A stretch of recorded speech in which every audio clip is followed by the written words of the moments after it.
So, ito yung pinaka-last part ng ating pong message. Ngayon pong month of April, ang pamagat ng mensahe na iiwanan ko sa inyo yung panghuling part. You have been entrusted by God. Sabihin mo kasi ang katabi, you have been entrusted by God. Sa dinami-dami ng tao sa buong mundo, ilan ba ang taong nabubuhay sa mundo? Ilang bilyon. Kaya, sa dinami-dami ng tao sa buong mundo, isa ka sa pinagkatiwalaan ng Diyos. Isa ka sa pinagkatiwalaan ng mga dakilang bagay. So dahil tayo ay pinagkatiwalaan ng Diyos, kinakailangan nating pangalagaan maayos, mabuti, kung ano yung mga bagay na ipinagkatiwala niya sa atin. Sabi po sa aklat ng 1 Peter chapter 4 verse 9 to 10. Basahin po natin. 1, 2, 3, go. Huwag maging mabigat sa inyong loob ang pagtanggap sa inyong mga kapatid sa inyong bahay. Huwag daw maging mabigat ang pagtanggap sa inyong mga kapatid sa inyong tahanan. Sabi ng verse 10, bilang mabubuting katiwala. Sabihin mo nga sa iyong katabi, ikaw ba ay mabuting katiwala? Yung iba daw ay mabuting katiwala. So sabi doon, bilang mabubuting katiwala ng iba't ibang kaloob ng Diyos. Ano ang sabi? Gamitin ninyo ang inyong kakayahang tinanggap sa ikakapakinabang ng lahat. So, tayo pala ay binigyan ng Diyos ng kaloob ng mga kakayahan. Ano ang kakayahan na ibinigay sa iyo ng Panginoon sa palagay mo? Na po pwedeng maging blessing sa ibang tao. Maaaring ang iba ang kakayahan na ibinigay sa inyo ay sa pagtuturo. Hindi lahat ay binigyan ng kakayahan noon ng ganong bagay. Ang iba ay binigyan ng kakayahan sa larangan ng music. Hindi lahat ay binigyan ng kakayahan na ganoon. So sabi, gamitin daw po natin yun sa kapakinabangan, para mapakinabangan, para mapapurihan ang Diyos sa pamamagitan ng mga kakayahan na binigay sa inyo ng Panginoon. Now, pag-usapan natin ng kahalaga, ano ba po yung mga mahahalagang bagay na ipinagkatiwala ng Panginoon sa atin na dapat nating pangalagaan, pangisawa ang maigi. So, what are the important things God has entrusted to us, to you, and to me, that we should take care of? Yung hindi mo babastahin na lang na parang walang nag-iintindi.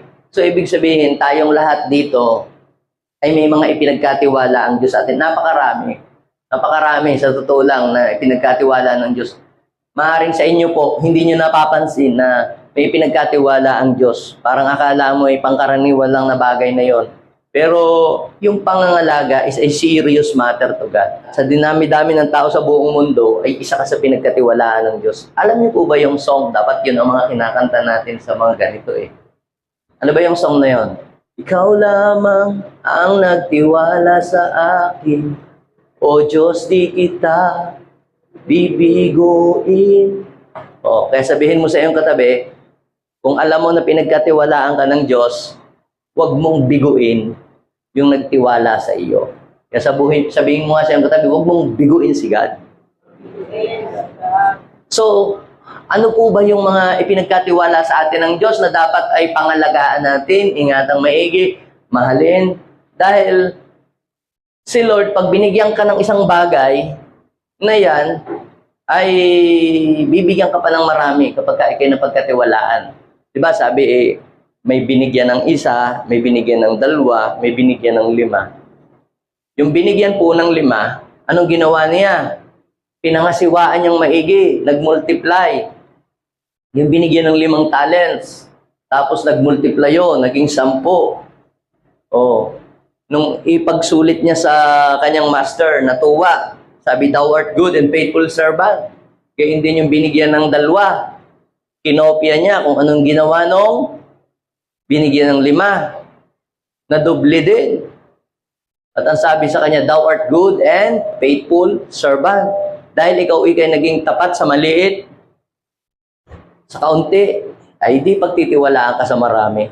Pero, yun daw pong binigyan ng isa na nga lang ibinigay sa kanya, Ang ginawa ay itinago pa at hindi niya dinevelop or multiply or inimprove.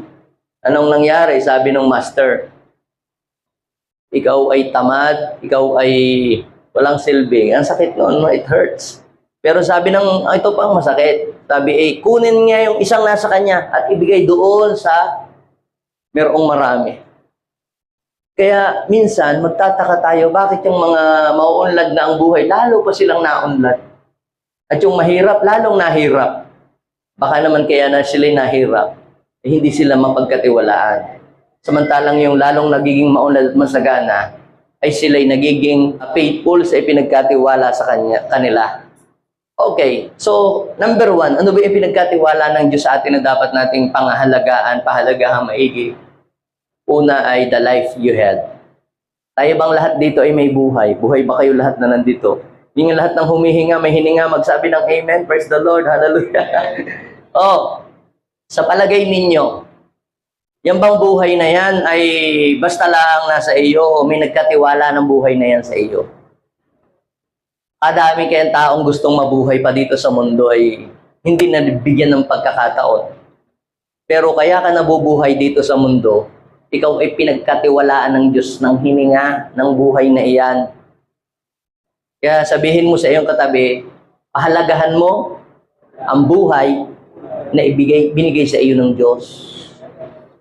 Huwag mong kitilin yung buhay na ibinigay sa iyong Panginoon dahil yan ay mahalaga. Tingnan nyo, ang sabi po ng Matthew chapter 6, verse 25, hindi ba't ang buhay ay higit na mahalaga kaysa pagkain? Kaya yung iba, sa paghahanap nila ng pagkain, napapabayaan nila ang sarili nila, hindi na nakakadalo sa mga gawain.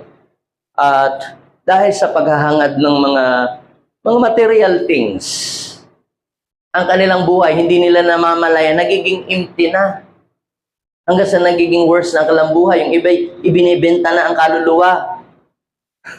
Yung iba, napapariwara ang buhay sa paghahangad sa mga material things na gusto nilang makamit sa buhay nila, ma-achieve sa buhay. Yun namang iba, dahil sira ang kanilang pamilya, sinisira na rin ang kanilang buhay. Broken family. Kaya dahil broken family, anong gagawin? Sisirain ang buhay. Magiging pabaya na sa sarili. Kung sira ang iyong family, huwag mong sisirain ang iyong buhay. Yun ay kung ikaw ay broken family at hindi magkakasundo sa inyong pamilya. Yung iba kasi ginagawa, magbibisyo, magda-drugs. Yung iba talagang gagawin ang lahat ng mga makamundong bagay. Yun ay para saktan para saktan yung taong gusto nilang saktan. Pwedeng ang parents or pwedeng yung loved ones. Pero ang totoo, hindi naman talaga silang yung sinasaktan ang sarili mo. Sabihin mo nga sa iyong katabi, pahalagahan mo ang buhay na ibinigay sa iyo ng Diyos. At huwag mo yang sisirain. Sabi po ng Bible sa 1 Corinthians chapter 6 verse 20, tayo ay binili ng Diyos sa malaking halaga. So pag sinabing buhay, siyempre kasama yung spirit, soul, and body yan. Hindi naman po pwedeng kaluluwa laang Di ba sabing, pag sinabing ang isang tao ay buhay, may hininga, may katawan, at may kaluluwa.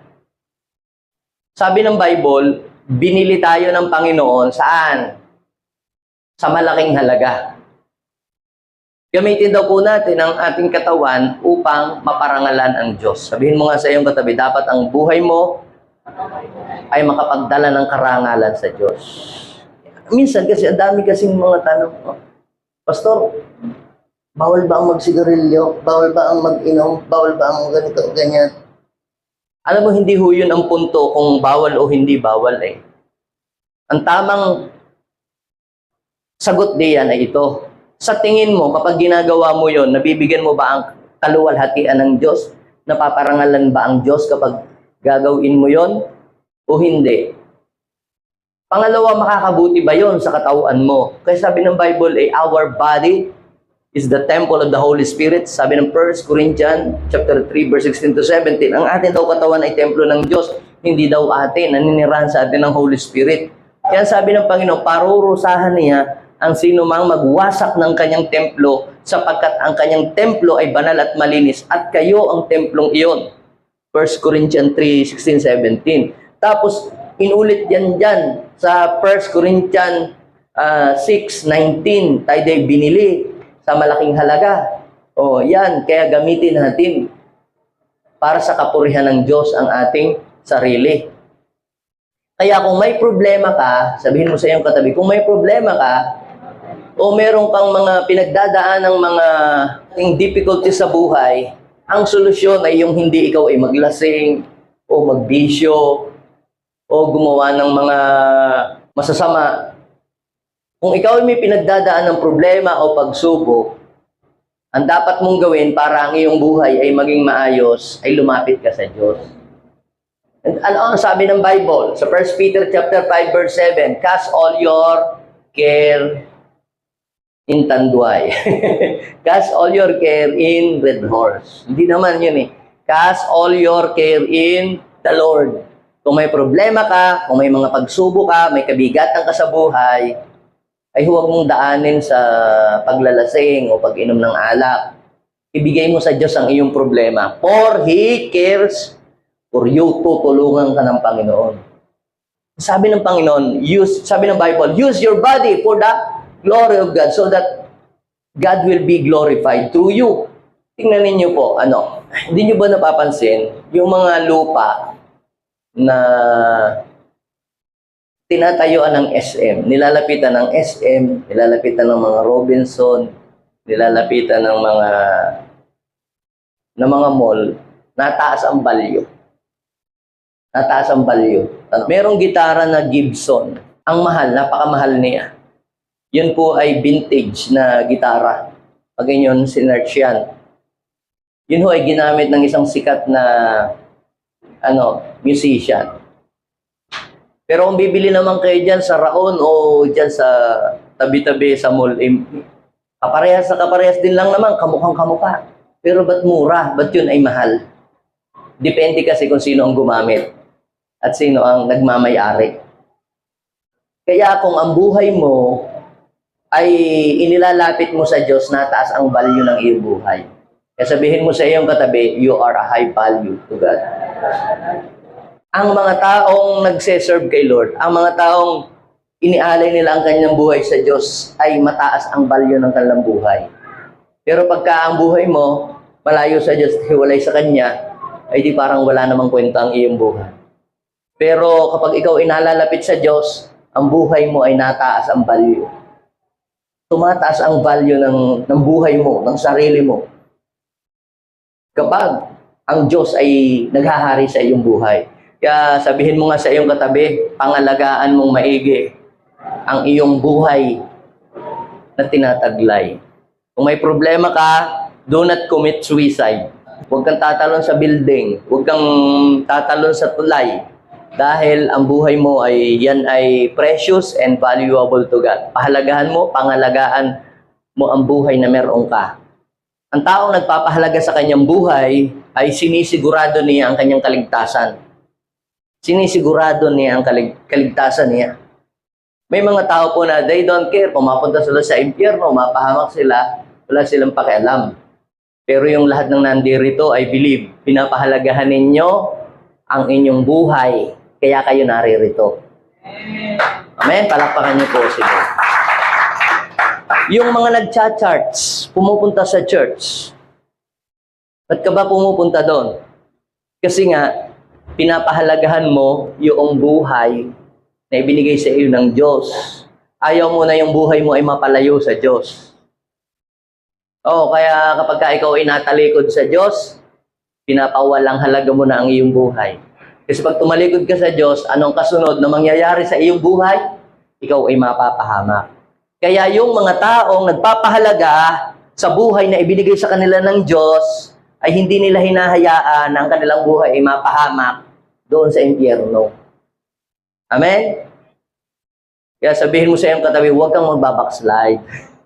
Huwag kang tatalikod sa pananampalataya. Ang mga taong nagpapahalaga sa buhay na ibinigay sa kanya ng Diyos ay hindi tumatalikod sa pananampalataya. Dahil pag ikaw ay tumalikod sa pananampalataya, ano mangyayari sa iyo? Yung buhay na meron ka nabigyan ng Diyos yan ay mapapahamak. Sa impyerno ang punta niyan.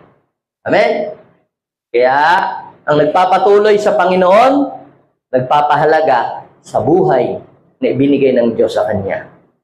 At, pag pinahalagahan mo yung buhay na ibigay sa iyo ng Diyos, papahabain pa ng Diyos ang iyong buhay. Sabihan mo nga sa iyong katabi, mabubuhay ka pa ng matagal. Kita ninyo yung hindi nagpapahalaga sa buhay. Madami ng sakit. At ano ang nangyayari sa buhay nila? Umiigsi ang buhay po nila. Kasi hindi nagpapahalaga sa buhay. Inuubo na. Naninigarilyo pa. May sakit na. Inom pa ng inom ng alak. Kaya, ang tawag doon, hindi nagpapahalaga sa buhay na ibinigay sa kanya ng Diyos. Pero yung ikaw ay kumakain ng tama, iniiwasan mo yung mga pagkain na hindi makakabuti sa iyong katawan, kundi yung mga healthy foods, ang iyong kinakain, nagpapahalaga ka sa buhay na bigay sa iyo ng Diyos. At pag ikaw ay nagpapahalaga sa buhay na bigay sa iyo ng Diyos, iingatan din ng Diyos yung iyong buhay. Sabihin mo nga ulit sa iyong katabi, mabubuhay ka pa ng matagal. O, sino ditong gusto pang mabuhay ng matagal? Ayaw mo na mabuhay sa mundo. O. Kaya kapag ka ang buhay mo ay malayo sa Diyos, hindi na masarap ang mabuhay. Pero pag ang buhay mo ay nasa Panginoon ka, masarap ang buhay kung malapit ang buhay mo sa Diyos. Sabihin mo nga sa iyong katabi, masarap mabuhay sa mundo kung kasama mo ang Diyos. Kahit may pagsubok, kahit may problema, may kagipitan, masarap mabuhay sa mundo kapag kasama mo ang Diyos. Pero pagka hindi mo kasama ang Diyos, ayaw ko na mabuhay sa mundong ito. Sama-sama ng buhay. Paano hindi mo kasama ang Diyos? Okay? So, pangalawa ay ito, God has placed people in our lives to love and care for. Sino ba yung mga taong dinala ng Diyos, inilapit ng Diyos sa atin para ating mahalin sila at pangalagaan? Yun namang iba, yung naiisip lang yung crush, hindi ho yun, more than that. Pwedeng kung ikaw ay magulang, yung iyong mga anak, pwede rin ang iyong biyanan, kasali doon. Isama mo sa Israel.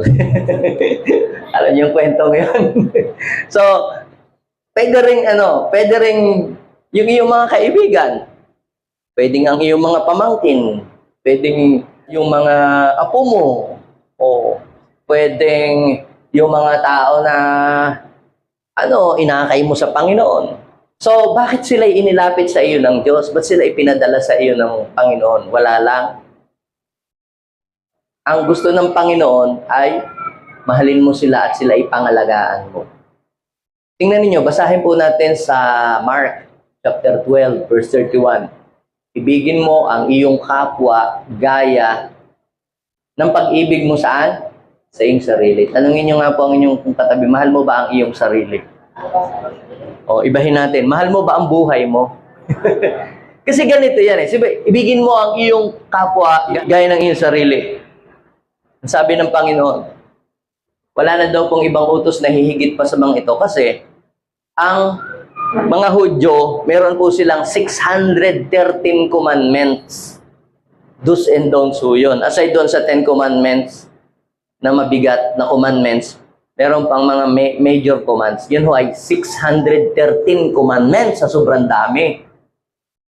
So, kaya, alam niyo po, pag dami ng utos, pag dami ng batas, lalong mahirap gawin, mahirap sundin. Katulad sa atin, sa Pilipinas, sa dami na ng mga batas.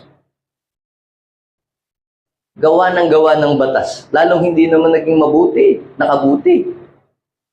So, ang sabi ni Jesus, ito, pakinggan niyo ito, Hear, O Israel, the Lord is one God. Una, love the Lord your God with all your heart, with all your soul, and with all your strength. Mahalin mo daw ang Diyos. Pangalawa, love your neighbor as yourself. sa mga utos daw na ito, kapag nasunod mo ito, parang nasunod mo na lahat ng buong kautusan, nakasalalay dito. Kaya yung buong kautusan ay pag sinamarize mo, ay nauuwi yun sa isang salita lang na about love. Ngayon, ang sabi po ng ating Panginoong Hesus, love your neighbor as yourself. May nabanggit po diyan na as yourself, kagaya ng pag-ibig mo sa iyong sarili. So, alin muna ang una mong inibig? Ang Diyos. Pangalawa, ang iyong sarili. Then, yung kapwa. So, ngayon, kung ikaw, pabaya ka sa sarili mo, pinababayaan mo ginugutom mo, hinahaya mong malipasan ka ng gutom. Kahit alam mong bawal sa iyong kalusugan, ginagawa mo pa rin. So, kung hindi mo pinapahalagahan ang iyong sarili, paano mo naman din mapapahalagahan ang ibang tao? Kaya pansinin ninyo, dahil ikaw ay naligtas, dahil naligtas ka, tinanggap mo si Lord, yung mga kaibigan mo na malalapit sa iyo, hindi ka rin papayag na sila hindi din maliligtas. Dahil, mahalaga sa iyo yung buhay, yung kaluluwa, yung kaligtasan na yung kaluluwa na bigay sa iyo ng Lord. Kaya, hindi ka papayag na, Lord, hindi lang dapat po ako maligtas, dapat po ang iba din ay maligtas. Ibig sabihin, iniibig mo ang iyong kapwa kagaya ng iyong sarili. So, paano natin masasabing mahal natin ang ating kapwa? Ano ang patunay?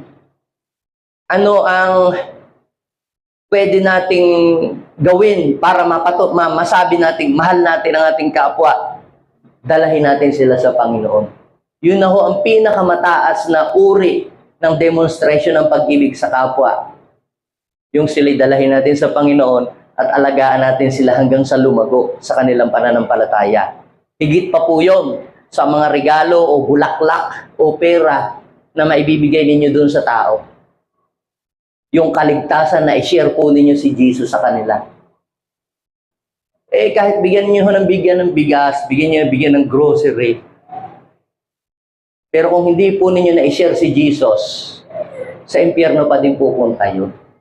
Pero kung wala ka mang maibigay dahil sabihin nating gipit ka pa rin, ay meron kang tinanggap buhat sa Diyos na mahalaga. Ano yun? Yung kaligtasan na tinanggap mo sa Kanya.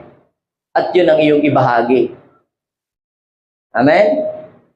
Love your neighbor as yourself. Si Cain, basa niyo ba ang story niya?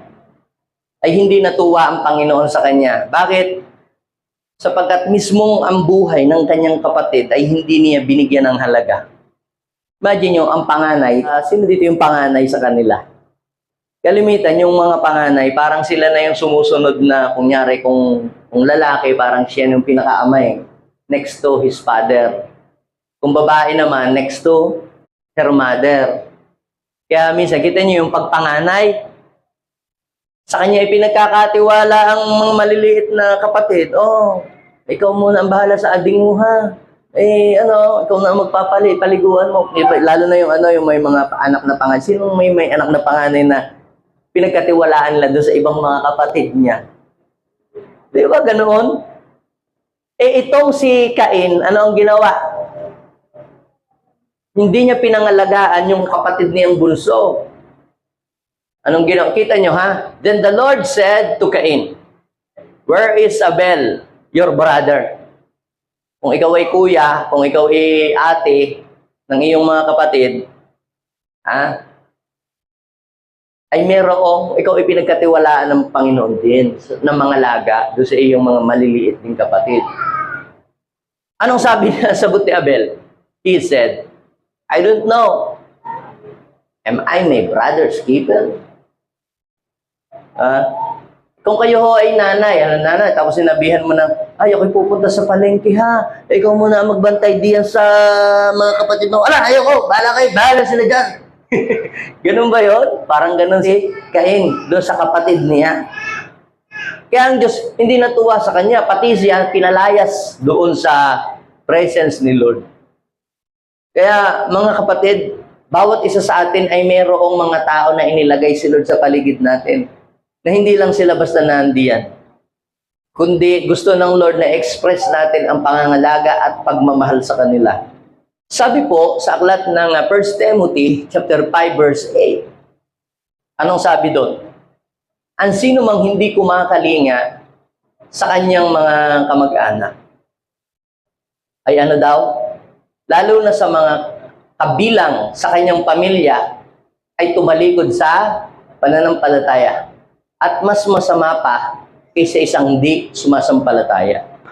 Hindi po maiiwasan na darating ang panahon kung tayo ay yung ating nanay o tatay ay nag-iisa na sa buhay, hindi na sila makapagtatrabaho. Wala na silang kakayahan. Yung iba, ang ginagawa, dinadala na lang doon sa ano ba yun? Sa alagaan ng mga may home for the aged.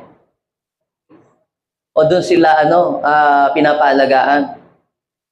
Pero dito sa atin sa Pilipinas, kalimitan, meron din namang talagang mabuting mag-alaga. Yung iba'y talaga pinalalayas na, kaya kita nyo yung may mga matatanda diyang naglalakad. Pero hindi naman lahat ganun. Kaya pagka daw ikaw ay may edad na at wala kang insurance, nako, ikaw ipagpapasapasahan ng iyong mga anak at apo. Pero pag ikaw daw may insurance at may SS, nako, pag aagawan ka, di nila sa amin si nanay, di nila. Kami na ang mag-aalaga. Ay mabuti ba kung insured? Hindi naman lahat ay gayon eh. Alam nyo, sa Panginoon, hindi tinitingin, oy, alagaan mo kasi naka-insured yan. Hindi yun eh. Ang point doon, alagaan mo kasi po, yun ang sabi ng Panginoon. Kasi dati naman, noong sila yung tayo maliit pa, na wala pang kakayahan sila na alagaan tayo, ay ang ating sarili. Sila yung nag-alaga sa atin. Ngayon, sabi doon, ang sino man daw na hindi kumakalinga sa kanyang mga kamag-anak, lalo na sa mga kabilang sa kanyang pamilya ay tumalikod sa panampalataya. So, ibig sabihin, kahit sabi natin, kilala mo si Lord. Tinanggap mo siya. Nag-worship ka sa Panginoon. Binabasa mo ang salita ng Diyos. Pero yung iyong ina, pinalayas mo na dahil, siyempre, wala ka nang mahihita sa kanya. Ano pa bang mo dyan? Wala na nga siyang trabaho. Ang sabi ng Bible ay mas worse ka pa daw doon sa mga hindi nakakakilala sa Panginoon. Dahil yung mga hindi nakakakilala sa Panginoon, inaalagaan nila yung kanilang mga magulang. Di dapat ay ganito. Kung yung mga hindi nakakakilala sa Panginoon, yung mga magulang nila ay nung matanda na inaalagaan nila at hindi na pinababayaan, di dapat ay lalo na ikaw na nakakakilala sa Panginoon. Ayun. Meron namang hindi ganun ang sitwasyon. Pero kung dumating sa iyo ang ganong sitwasyon, kasi meron naman talagang mga magulang na talagang kaya nila ang sarili nila, na nakahiwalay sila sa kanilang mga anak at may sarili silang buhay. Pero meron namang magulang na talagang wala silang mapupuntahan, sa iyo lang talaga. Doon natin i-apply yung salita ng Diyos. Maaari namang hindi ina, pamangkin, o apo. Alam niyo po, yan ay naranasan ko sa aking buhay. Kasi po ako'y iniwanan ng aking ina. So, wala na rin akong tatay. Ang ginawa ko ng aking lolo, ako ay kinupkop at inalagaan ako dun sa kanila. Naging blessing sa akin. Bakit? Dahil doon sa pag-aalaga nila sa akin. Dahil parang ako'y ulila ng lubos eh. Hindi lang nila ipinrovide yung aking pagkain. Hindi lang nila ipinrovide yung aking pag-aaral. Dinala pa ako nila sa Panginoon. Yun ang napakagandang maipagpapasalamat sa Lord. Yung nadala mo sa Panginoon, yung taong iyong inaalagaan.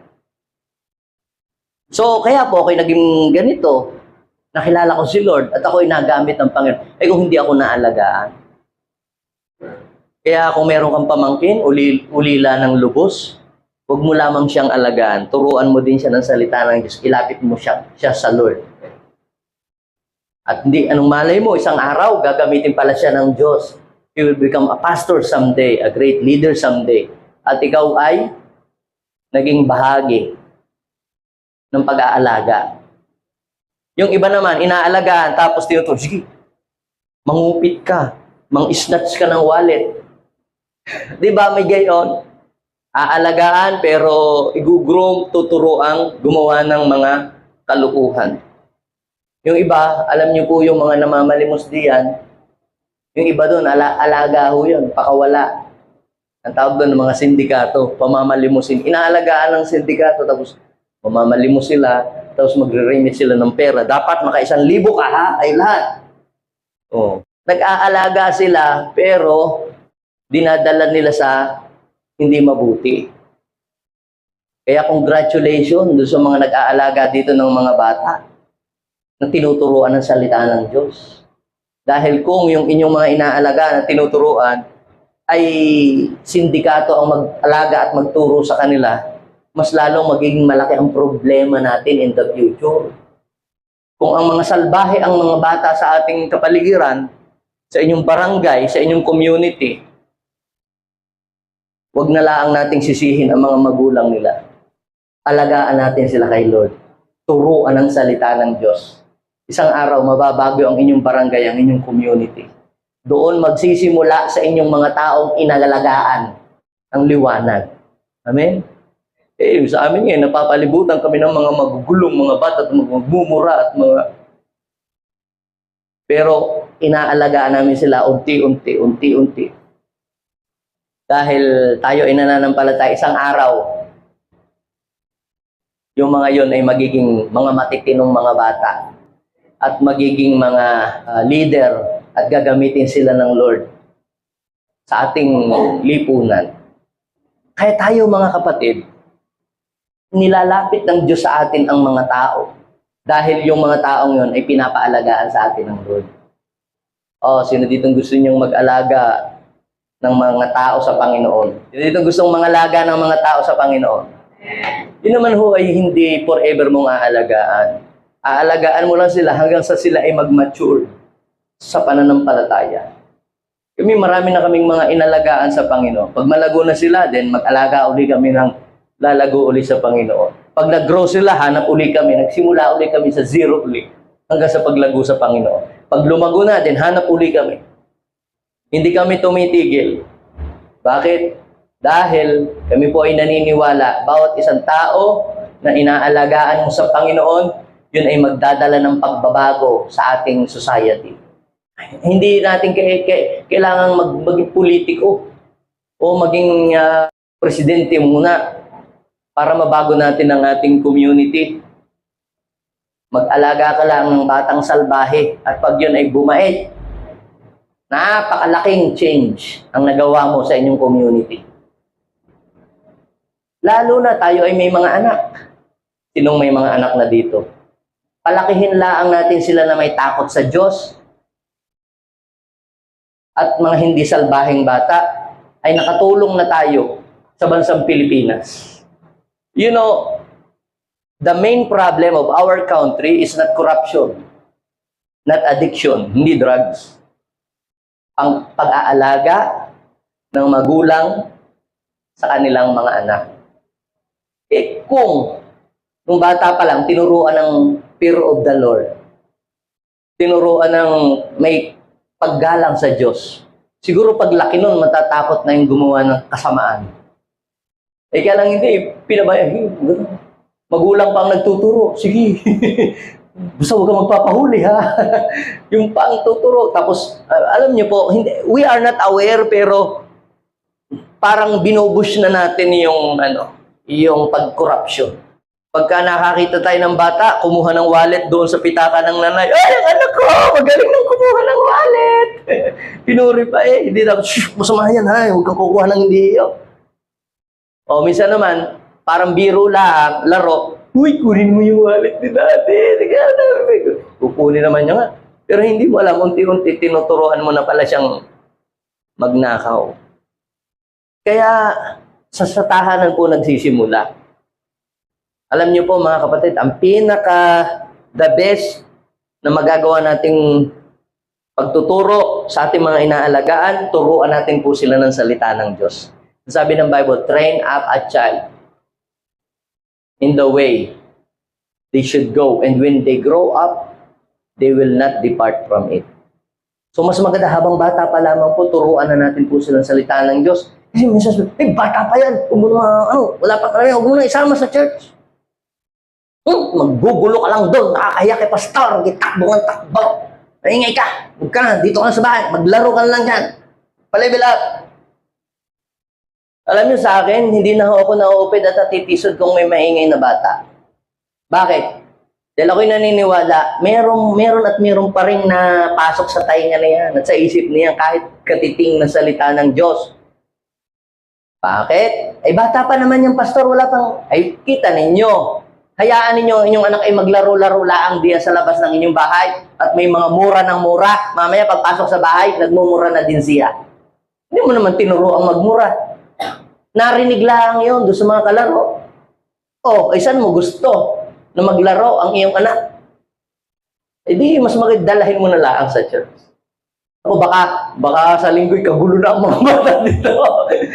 Kaya meron tayong room sa mga bata eh. Kaya doon sa ipapagawa nating church, talagang maganda ang room at air condition. May mga palaro pa sa loob. Yan ang maganda. Na pwede silang makinig ng salita ng Diyos ayon doon sa maaabot ng kanilang kaisipan.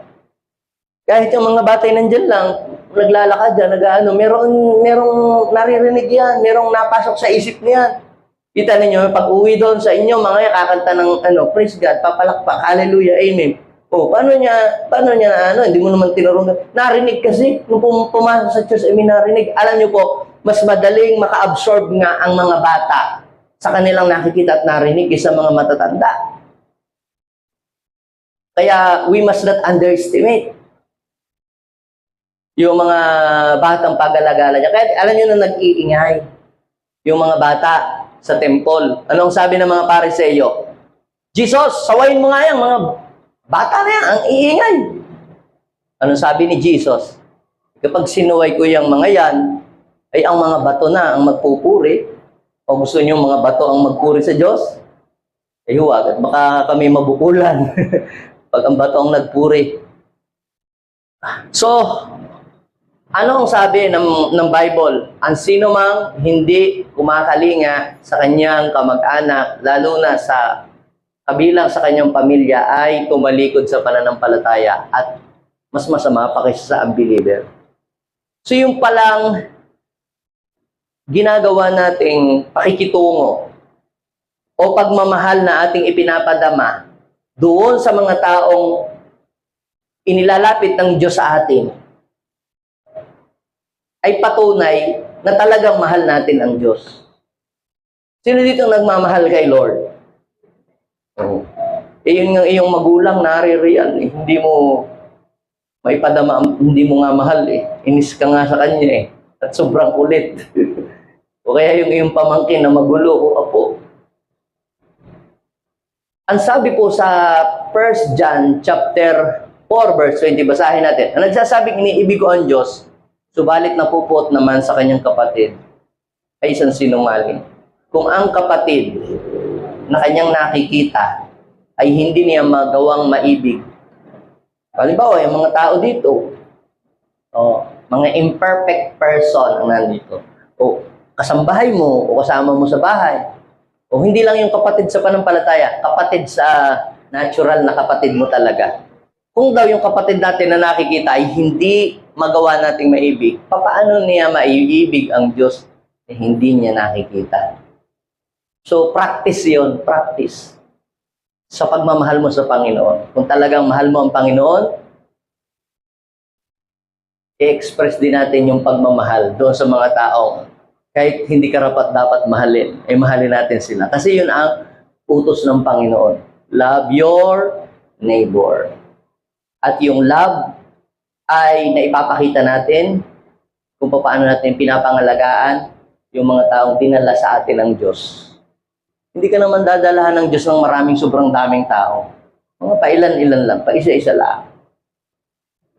Pero kung nagagawa mo silang mahalin, ang gagawin ng Lord, i-increase niya yung lahat ng mga tao na ipapadala ng Lord sa iyo. Okay? And then, pangatlo, ano pa yung mga ipinagkatiwala sa atin ng Diyos na dapat natin pangalagaan? God has entrusted us with His blessing and resources. So tayo ay pinagkatiwalaan ng Panginoon ng financial blessing and resources. Ano mang bagay na dumaan sa kamay natin, hindi dumaan, basta lang dumaan. Yun ay talagang ibinigay sa atin ng Diyos na ipinagkatiwala sa atin ng Diyos. So, kapag sinabi po nating blessings, blessing, hindi lang naman patungkol sa mga material na bagay. Bagamat, yan ay isa rin sa mga ipinagkatiwala sa atin ng Diyos. God has entrusted you with His financial blessing and resources. So, kapag sinabi nating resources, ay hindi lang ito pera, ito rin ay connection, talent, time, at yung ability. Yan yung mga resources na binigyan ka ng Lord ng talent, binigyan ka ng Diyos ng ability, binigyan ka din ng Diyos ng time, binigyan ka din ng Diyos ng connection. Halimbawa, kayo po ay negosyante. May pinagkatiwala ang Diyos sa iyo ng mga tao. Sino? Yung iyong mga kliyente, yung iyong mga tao. Gusto mo gang mabless? Sino ditong gustong mabless? Mahalin mo yung mga customer, yung mga tao na ipinapadala sa iyo, huwag mong awayin. Yung iba, one-time customer, hindi na nabalik. Kasi sinusungitan. Pag natawad, huwag ka na bumili. Yung iyong kliyente, build a good relationship to them. Alam nyo, babalik ng babalik yon. If you are offering services or meron kang business transaction, o isa kang mga accountant firm. Kung ikaw ay lawyer, law firm. Kung ikaw ay Christian, firm, foundation. Lahat tayo ay meron. Services, mga ganyan. Ngayon, mga kapatid, may mga tao na inilalapit sa iyo ang Diyos. Pwedeng yung mga kliyente, mga customer mo. Ngayon, ano ang dapat mong gawin? Ay di, alagaan mo yung iyong customer, alagaan mo yung iyong mga kliyente para babalik pa. Alam nyo, pag inalagaan ninyo ang inyong mga kliyente, ang inyong mga customer, sila na ang magre-recommend sa inyong services, sa inyong serbisyo. Uy, dito ka pumunta. Uy, dito ka kumain. Maganda doon, maganda ang serbisyo nila. O, dito ka, magpa-service. O, dito ka magpagupit. O, dito ka magpa-pedicure. May libre pang masahe. Hindi lamang ang ina-after mo ay yung material na bagay na makukuha mo sa isang tao. Bago mo isipin yung iyong makukuhang pera doon sa taong kliyente mo, unahin mo muna ang mag-serve doon sa tao. At pagsilbihan mo ng maayos, alagaan mo ng maayos. At pag naramdaman nila ang iyong care sa kanila, ikaw ay pagtitiwalaan nila. At pag ikaw ay pinagtiwalaan, sila na mismo ang magkakalat ng balita sa magandang serbisyo na naranasan niya sa iyo. Kaya pag inalagaan mo ng maayos yung iyong mga kliyente, ang iyong mga customer, babalik-balik iyon. Pupunta-punta lagi sa iyo. At sila, magtatawag pa ng mga tao para i-hire ka, para kunin ka. Kung ikaw ay driver, naghahatid sundo ka, hindi ka nagpapatakbo ng mabilis na nalalaglag na ang mga sakay. Ay, naku, huwag niyong kunin yan. Nakakatakot yan. Malapit-lapit na kayo sa heaven pag sumakay kayo dyan. So, isipin mo lagi yung kaligtasan ng mga tao. Kaya sabihin mo sa iyong katabi, kung yan ay negosyante, alagaan mo ang iyong mga kliyente. Kung yan ay doktor, ang iyong pasyente. Kung yan ay humahayo, alagaan mo yung mga tao na dinadala sa iyo ng Lord. So, marami po tayo, mga ipinapaalagaan sa atin ang Diyos. Kaya, pansinin ninyo yung mga yung hindi nila inaalagaan ng mga kliyente nila, mga customer nila. Dahil sila ay masungit, nagsasara yung kanilang negosyo, nalulugi sila.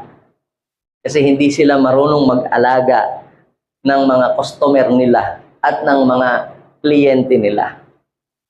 Kaya, magtatanong ko, Lord, ba't hindi nabibless ang aming buhay? Pinadalahan ka na ng Diyos ng blessing. Hindi naman po si Lord, bibless ko pala si si Dave, bibless ko pala si Saor or si Hindi naman yun biglang may dadating na pera na mabibasa na lang nala. Alam niyo po, kung may lumaglag na perang galing sa langit, hindi niyo ho yun maibibili sa tindahan. Nawa po ninyo, di ba? Hindi. Nasaan ang pera? Nandun sa mga kliyente mo, nasa mga customer mo. Anong gagawin mo? Di alagaan mo sila mabuti. Pagsilbihan mo silang mabuti, mahalin mo silang mabuti.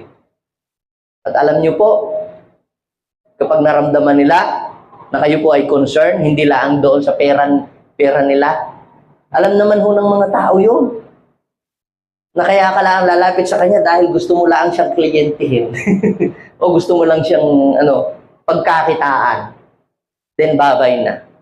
Pero ramdam ng tao yung ikaw ay concern sa kanya.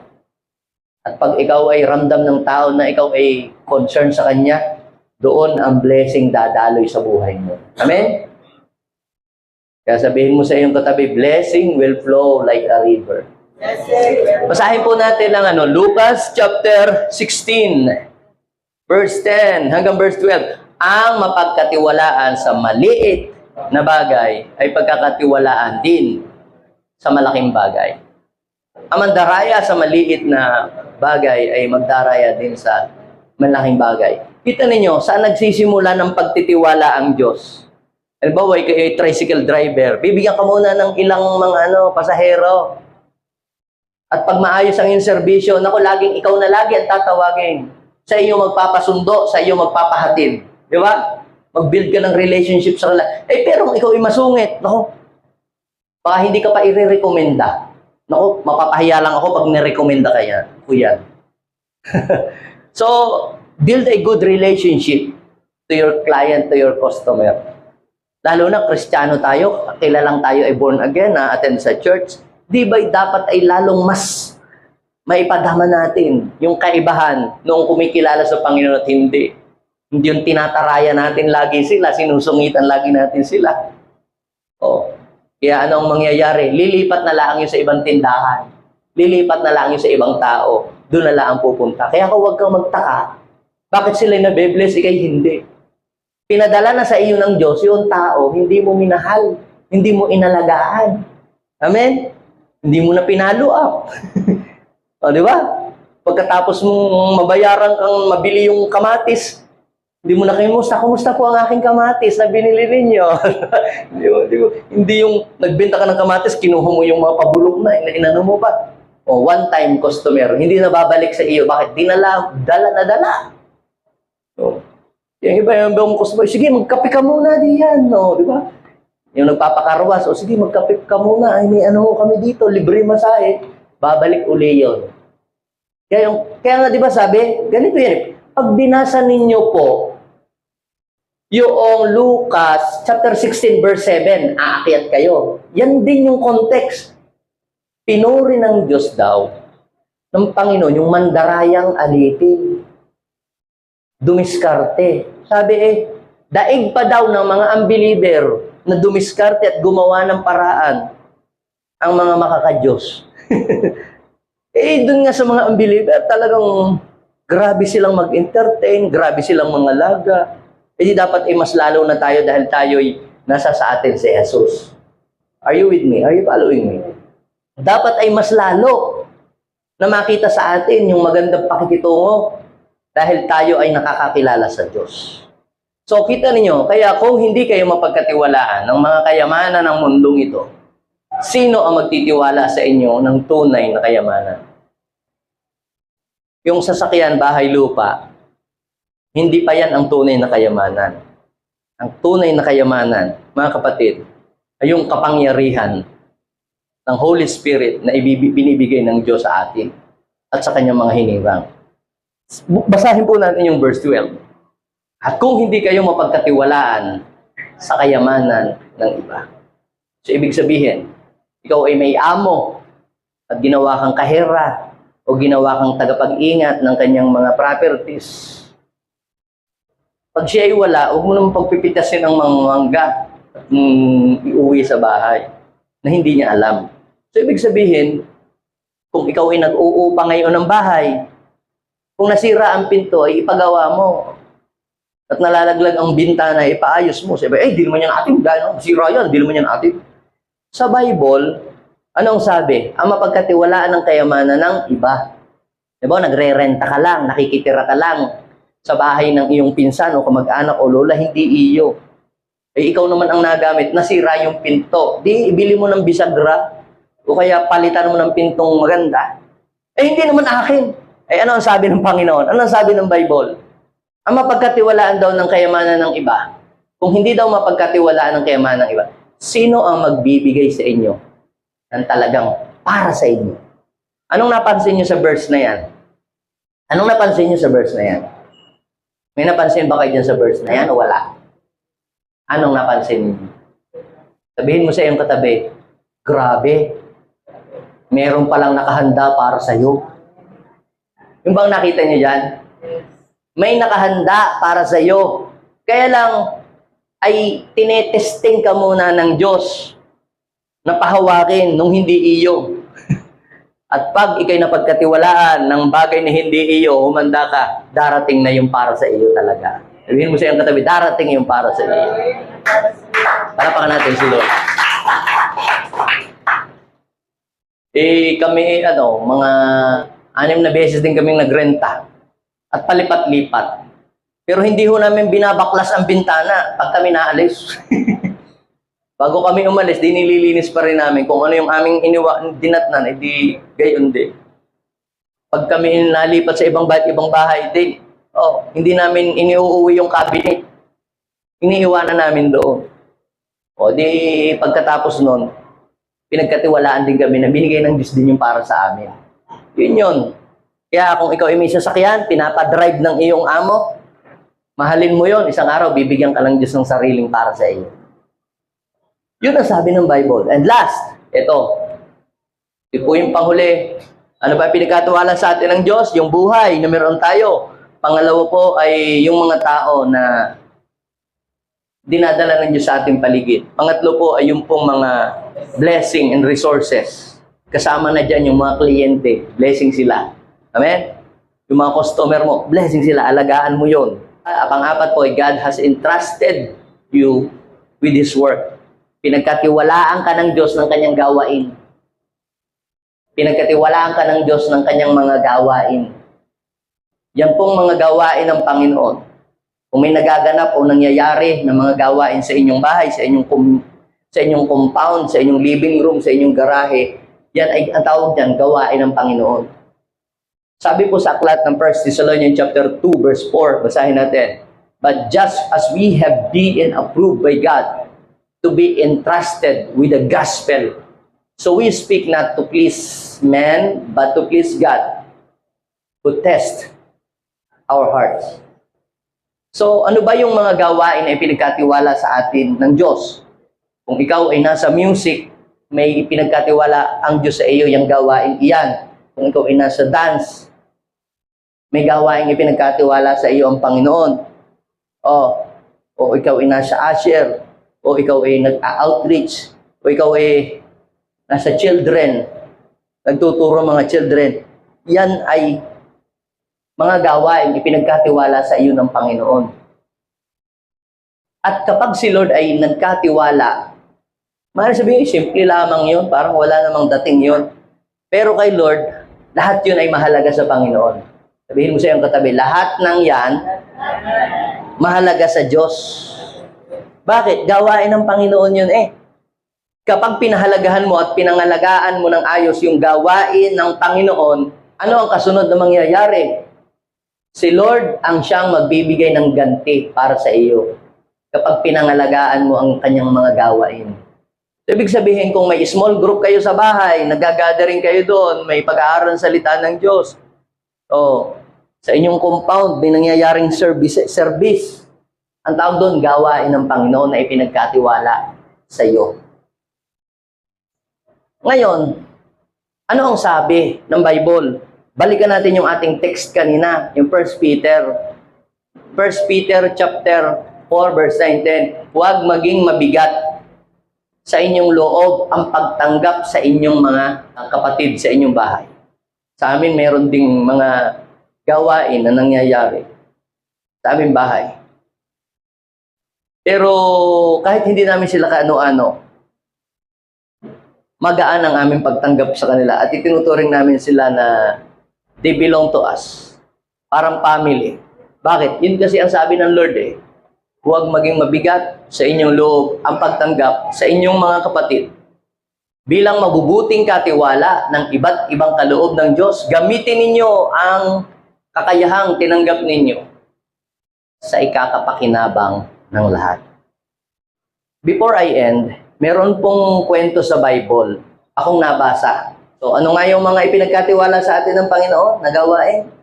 Kung mayroon kang small group, kung ikaw ay nasa music, kung ikaw ay nasa dance, kung ikaw ay nag-outreach o nagtuturo ng mga bata, yan ang mga gawain na ipinagkatiwala ng Diyos sa iyong mga kamay.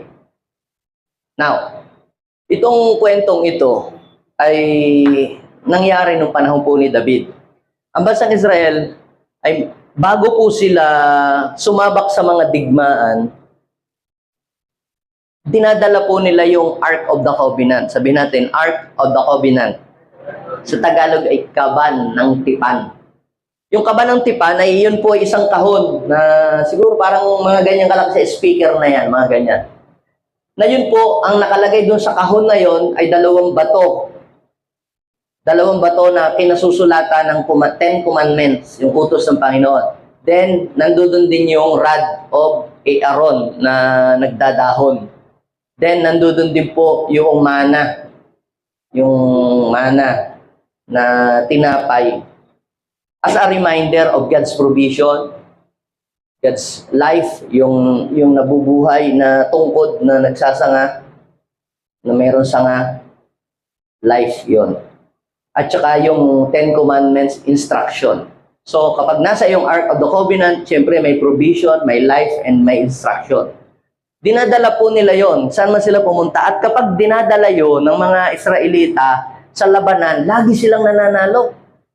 Talo lagi ang kaaway. Pansinin ninyo, pamula noon, panahon pa ni Moses, hanggang ngayon, ang Israel hindi matalo sa gera.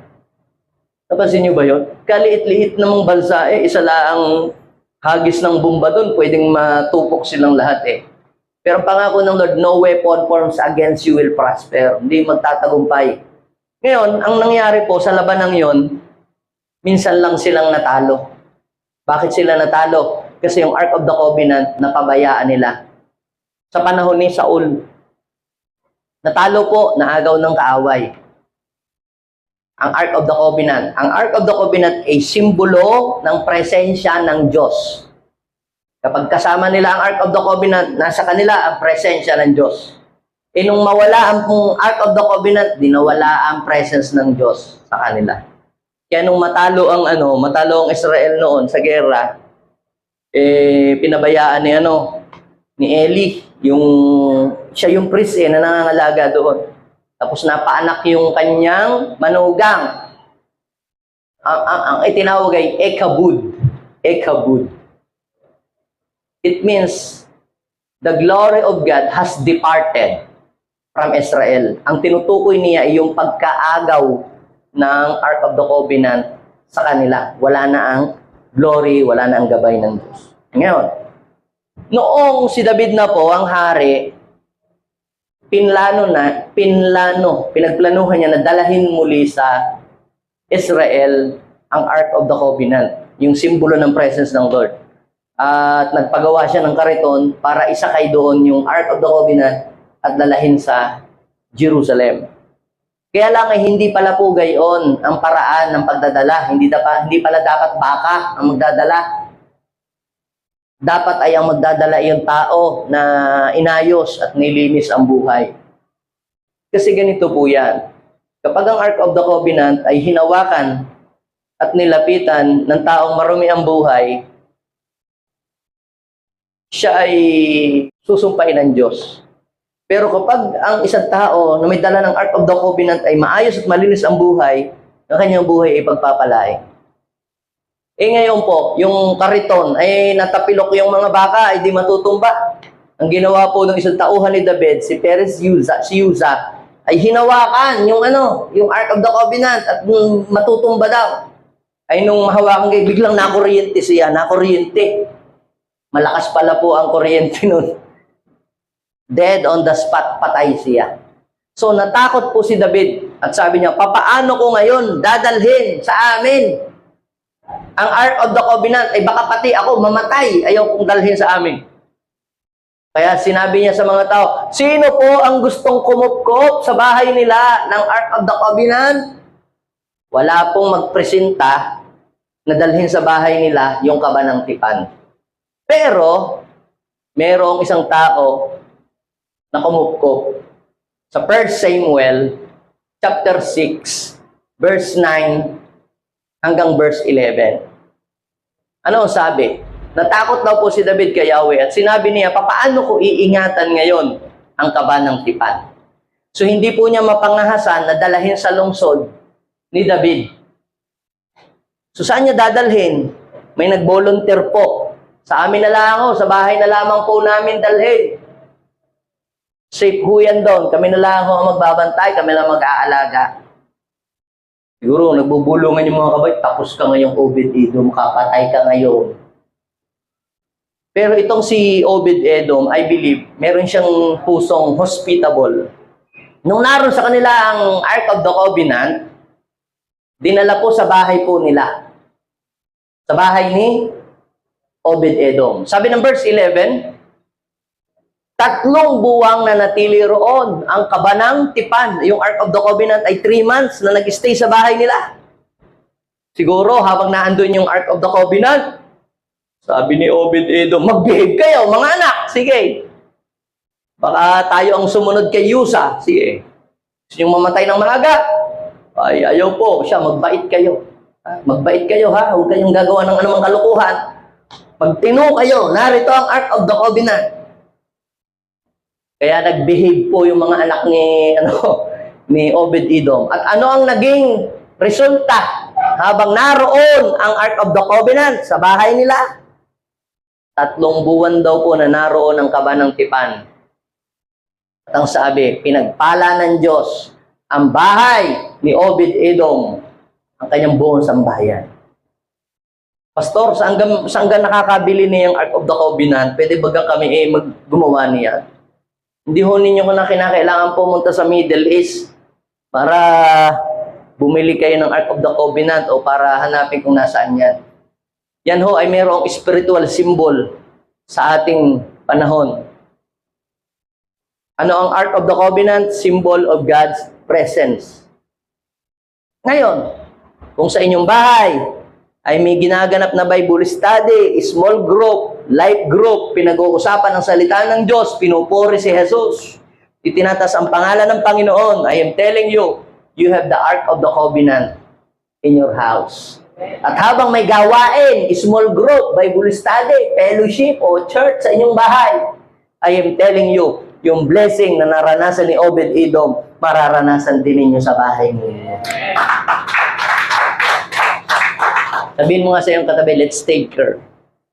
The Ark of the Covenant. Ibig sabihin, yung gawain ng Panginoon na nagaganap sa inyong bahay, mahalin mo yun. Kagaya ng pagmamahal ni Obed-Edom sa Ark of the Covenant. I am telling you, lahat ng nagmamahal sa gawain ng Diyos, pagpapalain ng Diyos, hindi niya pababayaan. Tutulungan sila ng Diyos. Bakit? Hindi papayag ang Diyos na kinukop mo yung gawain niya sa inyong bahay pagkatapos ikaw pagkukulangin niya. Bakit? Hindi magandang patutuo yun sa Diyos. Amen? Pero dahil ikaw ay nagmalasakit sa gawain ng Diyos, inalagaan mo yan, I am declaring right now, the blessing of Obed-Edom will flow sa inyong sambahayan. Amen? May mga Obed-Edom ba dito? Meron ba dito mga Obed-Edom? na masaya pag may gawain ng Panginoon na nanggaganap sa kanilang bahay. Ay, huwag dito sa amin. Doon na, sa kapitbahay namin. Maalikabok. Baka maalikabukan itong aming tiles. Huwag na dito. O sige, di doon na. Doon na papupuntahin ni Lord ang blessing. Kasi ang Ark of the Covenant, kaya nung malaman ni David, aba, dapat yung blessing na yun sa bahay ko eh. Kaya pinakuha niya sa bahay ni Obed-Edom at dinala doon sa kanila sa Jerusalem. Sabihin mo sa iyong katabi, pahalagahan natin at alagaan ang gawain ng Panginoon. At ang blessing ni Obed-Edom ay magmamanifest din sa iyong buhay. Amen? Father, thank you so much. I believe, Panginoon, na lahat ng mga pinangasiwaan at pinapaalagaan mo sa amin sa tulong ng iyong kapangyarihan, ito, O Diyos, ay mapapangasiwaan at papagalagaan namin ng ayos. Lord, i-bless niyo po ang mga taong pinagkatiwalaan ninyo ng iba't ibang mga bagay na pinagkatiwala ninyo. Lord, without you, Lord, hindi namin kayang pamahalaan kung ano man yung mga bagay na pinagkakatiwala mo sa amin. Sa oras na ito, Lord, we entrust you everything. Salamat dahil pinagkatiwalaan niyo po kami. Salamat, Lord, dahil pinagkatiwalaan mo kami ng mga bagay na hindi kami karapat-dapat pagkatiwalaan pero pinagkatiwalaan mo kami. Salamat po, O Diyos, sa kabutihan. Tayo manalangin. Sabihin natin, Panginoong Jesus, maraming salamat po dahil kami inyong pinagkatiwalaan. Tulungan niyo po kami na maging isang mabuting katiwala ng mga bagay na naggagaling sa inyo. Panginoon, kinikilala ka namin bilang aming Diyos, Hari at Tagapagligtas. In Jesus' name. Amen. Kung lang ang magbe-pray, Lord, i-bless niyo po ang inyong mga anak na dumalo sa araw na ito. At hinihiling ko po na ang biyaya ninyo ipatuloy mong iparanas sa buhay ng inyong mga anak. Be glorified and be magnified. In Jesus' mighty name. Amen.